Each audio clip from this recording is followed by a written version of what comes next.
Assalamualaikum warahmatullahi wabarakatuh. Kembali lagi bersama saya Dodi Effendi. Pada video kali ini, saya akan melanjutkan tutorial tentang database Oracle SQL, yaitu penjelasan tentang self join, hierarchical queries, group function, count, listing, using group, having clause, using rollup, queue operation, dan grouping set. Yang pertama, saya akan menjelaskan tentang self join. Di sini saya sudah memiliki sebuah tabel, yaitu tabel karyawan, yang isinya yaitu ID karyawan, nama, ID MNG atau ID manager, ID debt atau ID departemen, gaji, pekerjaan, dan hire date atau tanggal bergabung. Yang pertama, saya akan menjelaskan tentang self join, di mana self join berfungsi untuk menggabungkan dengan tabel itu sendiri. Tabel akan diberikan dua nama alias yang berbeda, sehingga membuat database berpikir ada dua tabel yang berbeda. Sintaknya seperti ini: select pekerja, nama. Pekerja ini adalah alias atau nama alias dari tabel di atas. Pekerja, ID, MNG, manager, titik, nama as, nama manager, from karyawan pekerja, yaitu nama alias tabel di atas, join karyawan manager, yang juga nama alias tabel di atas, yaitu satu tabel ini dibuat dua nama alias, sehingga database-nya berpikir nanti ada dua tabel yang berbeda. Dalam kurung, pekerja ID manager sama dengan manager ID karyawan. Hasilnya akan seperti ini. Dari tabel yang di atas tadi seperti ini menjadi seperti yang di bawah ini. Dia menggabungkan tabel itu sendiri. Selanjutnya yaitu hierarchical queries, di mana dengan menggunakan hierarchical queries kita bisa melihat seseorang bekerja untuk siapa dan seterusnya. Dengan query jenis ini kita dapat membangun bagan organisasi. Hierarchical queries ada beberapa jenis. Yang pertama yaitu hierarchical queries keyword. Di sini akan menampilkan di mana jabatan kerjaan paling rendah akan melapor atau mereport ke jabatan di atasnya. Sintaknya seperti ini: select nama, garis 2, dalam tanda petik report, pure nama as dari atas ke bawah, from karyawan, start with nama Dodi, connect by prior ID karyawan sama dengan ID manager. Enter. Maka akan menampilkan hasil seperti ini, di mana pada tabel di atas tadi, Dodi di sini dia sebagai CEO dan ID manajernya tidak ada karena dia yang paling tinggi. Terus di bawahnya Fauzan, ID manajernya satu-satu yaitu Dodi tadi dan seterusnya. Maka di sini akan menampilkan Dodi report to Fauzan, report to Dodi, Apip report to Fauzan, Ali report to Apip, Fahmi report to Ali, Tio report to Ali, Surya report to Fauzan, Apis report to Dodi. Jadi jabatan yang rendah akan mereport ke jabatan yang di atasnya. Jenis hierarchical queries yang selanjutnya yaitu hierarchical queries level, di mana akan menampilkan level jabatan dari pekerja berupa angka. Sintaknya seperti ini. Jika kita enter, maka akan menampilkan output seperti ini, di mana nomor yang paling kecil merupakan jabatan yang paling tinggi. Di sini ada 1 Dodi, 2 Fauzan, 3 Apip, 4 Ali, 5 Fahmi, 5 Tio, 3 Surya, dan 2 Apis.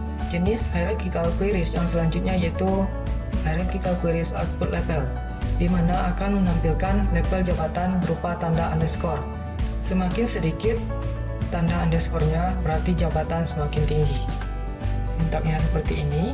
Jika kita enter, maka menghasilkan output seperti ini, di mana Dodi tidak ada underscore-nya berarti dia jabatan yang paling tinggi. Fauzan ada 2 berarti ada jabatan di atas dia lagi, seperti itu.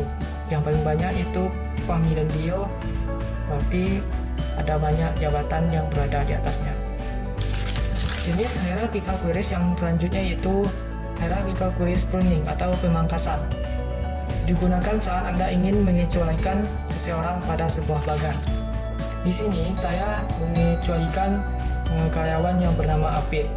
Di sini ada tanda seru, berarti tidak artinya not. Jika saya enter maka akan menghasilkan seperti ini. Nama Apit tidak ada di nama karyawan. Yang kedua yaitu group function, di mana pada group function ada beberapa fungsi, yaitu max, min, sum, dan average. Yang pertama yaitu fungsi max, digunakan untuk menampilkan data terbesar atau bisa juga data terlama pada format tanggal. Nah, di sini saya ingin menampilkan gaji paling besar, maka saya menggunakan sintak select max gaji from karyawan, yang artinya dari tabel karyawan, yaitu max gaji atau gaji yang paling besar yaitu 1 juta. Seperti yang tertera pada tabel tadi, yaitu 1 juta yaitu pekerjaannya SEO. Kita juga bisa mencek gaji terendah dengan cara mengganti max dengan min. Jika kita enter maka akan muncul gaji paling rendah yaitu 400.000. Di sini kita juga bisa menampilkan jumlah gaji semua pada departemen tertentu. Di sini saya select sum gaji from karyawan where ID dep 223 atau pada ID departemen yang 223. Kita enter maka akan muncul jumlah gajinya berapa.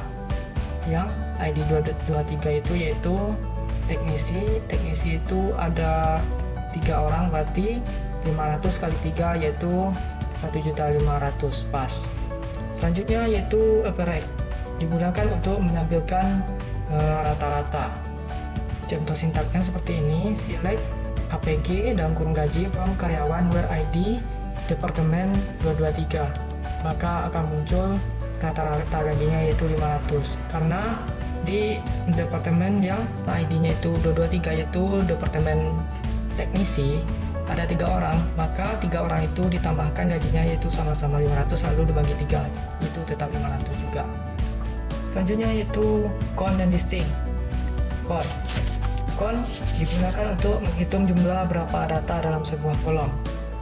Sintaknya seperti ini, select count dalam kurung bintang artinya all from karyawan where ID dep 223, maka akan muncul countnya 3, yang artinya jumlah ID departemen yang ID-nya 223 itu ada 3.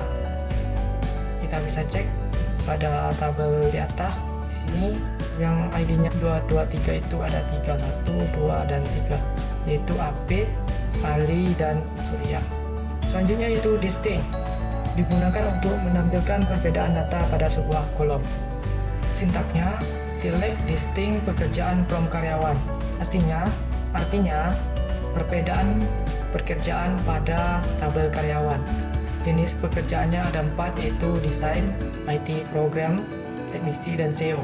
Selanjutnya yaitu using group by and having clause. Pertama, using group by, digunakan untuk membagi tabel menjadi grup-grup kecil. Kita bisa menggunakan group by untuk meringkas informasi pada setiap grup. Sintaknya seperti ini, select ID departemen, max gaji atau gaji paling besar from tabel karyawan, group by ID departemen, order by ID departemen. Maka akan menampilkan seperti ini, yaitu dari gaji terbesar ke terkecil, yaitu 1 juta, 800, 500, dan 400.000 beserta ID departemennya. Pada grup by ini kita juga bisa membuat grup di dalam grup, yaitu namanya group within group, digunakan untuk membagi grup menjadi lebih kecil lagi. Sintaknya seperti ini, select ID departemen, pekerjaan, count, all atau jumlah seluruh from karyawan, group by ID departemen, pekerjaan. Maka akan menampilkan 3 kolom seperti ini, yaitu ID departemen, pekerjaan, dan count-nya, yaitu ID departemen 224, pekerjaannya desain, jumlah orang yang bekerja di departemen itu ada 2 orang, dan seterusnya seperti itu. Yang selanjutnya, HV, digunakan untuk membatasi grup yang dikembalikan dari klausa group by. Sintaknya seperti ini, select ID dep, max gaji atau gaji yang paling tinggi from karyawan, group by ID departemen, having count artinya jumlahnya yang besar dari 1, ordered by ID departemen. Jika kita run maka seperti ini, dia akan menampilkan departemen yang lebih dari 1 orang, di mana yang 1 orang yaitu tadi SEO yang gajinya 1 juta tidak ditampilkan karena kondisi having di sini yaitu lebih dari 1. maka dia akan menampilkan departemen yang jumlah pekerjanya lebih dari 1 orang seperti ini. Dan yang terakhir yaitu using row up, cooperation, dan grouping set. Yang pertama yaitu row up, digunakan untuk menampilkan subtotal dari sebuah grup. Sintaknya seperti ini. Jika kita enter, maka akan menampilkan 3 kolom, di mana pada setiap departemennya ini akan dijumlahkan semua gajinya. Seperti pada SEO ada 1 orang berarti 1 juta, pada IT program ada 2 orang, yang tadi 1 orangnya bergaji 800 berarti kali 2 menjadi 1.600.000 seperti itu. Dan subtotal gaji semuanya yaitu 2.600.000. Selanjutnya yaitu cube, biasa digunakan pada query yang menggunakan kolom yang terpisah. Sintaknya seperti ini dan hasilnya seperti ini. Dia akan terpisah dan ada beberapa ID departemennya yang bernilai 0. Dan yang terakhir yaitu grouping set, berguna untuk membuat pengelompokan jauh lebih efisien saat menulis laporan yang komplit. Biasanya digunakan pada database yang besar dan kompleks. Sintaknya seperti ini: select ID departemen, pekerjaan ID manager, sum gaji artinya gajinya dijumlahkan, from karyawan where ID departemen lebih kecil dari 223, by grouping set, dalam kurung pekerjaan ID manager, ID departemen, pekerjaan ID departemen, ID manager. Maka akan menampilkan seperti ini. Ada ID departemen, pekerjaan, ID manager, dan sum gaji atau jumlah gaji seperti ini. Baik, saya rasa itu saja tutorial database Oracle pada kesempatan kali ini. Wassalamualaikum warahmatullahi wabarakatuh.